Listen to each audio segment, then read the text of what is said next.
1915 से 1919 तक के कांग्रेस अधिवेशन ने देश में हिंदू मुस्लिम एकता के जरिए एक बड़े आंदोलन की पृष्ठभूमि तैयार करने में महत्वपूर्ण भूमिका निभाई। आज से ठीक 100 साल पहले आज ही की तरह विकट समय था। महंगाई चरम पर थी। जनता पर अनावश्यक टैक्स का बोझ लाद दिया गया था।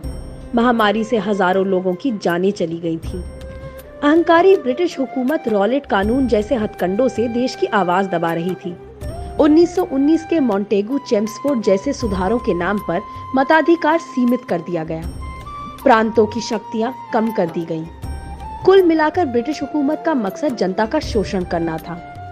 इसी बीच फरवरी 1920 में गांधी जी ने पंजाब में ब्रिटिश ज्यादतियों की निंदा करते हुए जलियांवाला बाग नरसंहार के लिए ब्रिटिश हुकूमत को माफी मांगने के लिए कहा, अन्यथा असहयोग आंदोलन की चेतावनी दे डाली। 31 अगस्त 1920 को असहयोग आंदोलन शुरू होना तय हुआ, लेकिन दुर्भाग्यवश 1 अगस्त को बाल गंगाधर तिलक का निधन हो गया।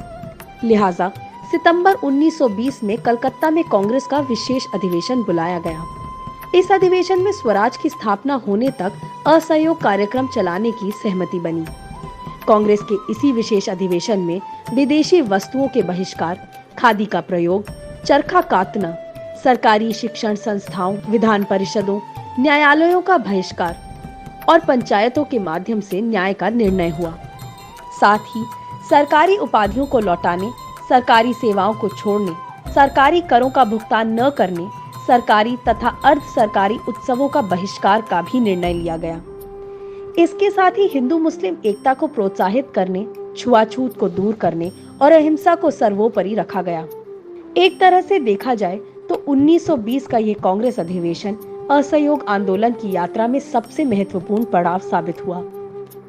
अभी इन प्रस्तावों के जमीनी असर से ब्रिटिश हुकूमत की नींद धुआं होना बाकी थी।